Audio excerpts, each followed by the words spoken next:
So for Warlock, you have, now it's Wizard. For Wizard, you have two subclasses. Um, you have the Abjuration and the Evocation. In my opinion, Evocation is a better of the two, due to you being able to pump out more damage, but the Abjuration allows you to do more shielding and so on and so forth, more supportive spells. I often play my Wizard as a backline damage dealer. That does not mean the Abjuration cannot deal damage, but the Evocation is just that tad bit better, so I'd always choose the Evocation instead. For spells, you have a large array of spells you can select from. In general, just choose damage spells if you're going to focus on Evocation, and select a few supportive spells such as Mage Armor. I don't think you're ever going to use them. I never felt like I was going to use them, so that's kind of up to you. Wizard is very, very squishy, but luckily you can focus on Constitution, Intelligence, and Dex a lot. Intelligence is the most important stat. So going off that Intelligence most important stat, you can already rule out a lot of races. The Dwarf, the Halfling, but Githyanki is only subpar due to giving +1 Intelligence and Strength being completely useless for the Wizard.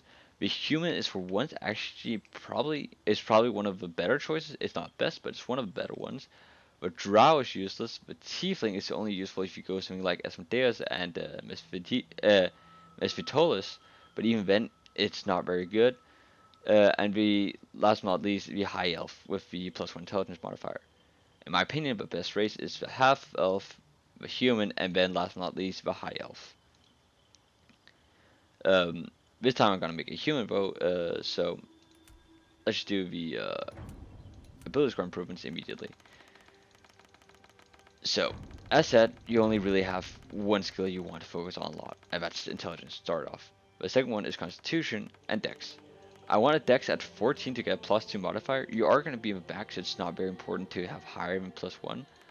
I prefer not having any 0 skills, so after that, after having made sure I do not get any skills on 0, I can pump the rest into my Dex and my Constitution, being able to finish off with a 16 Dex, 15 Constitution, and 16 Intelligence.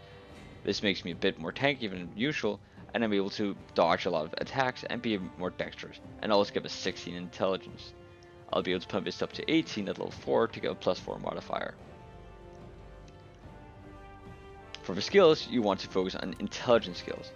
So, getting a lot of intelligence skills is definitely preferred. For that, I prefer the Sage due to getting both Arcana and History. After that, I can choose 2 extra intelligence, or I can choose 1 extra intelligence skill, being the Religion, and then the last skill is kind of up to you.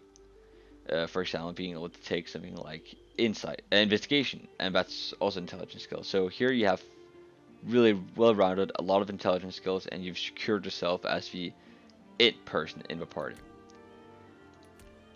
And that's the very long story short as the Wizard.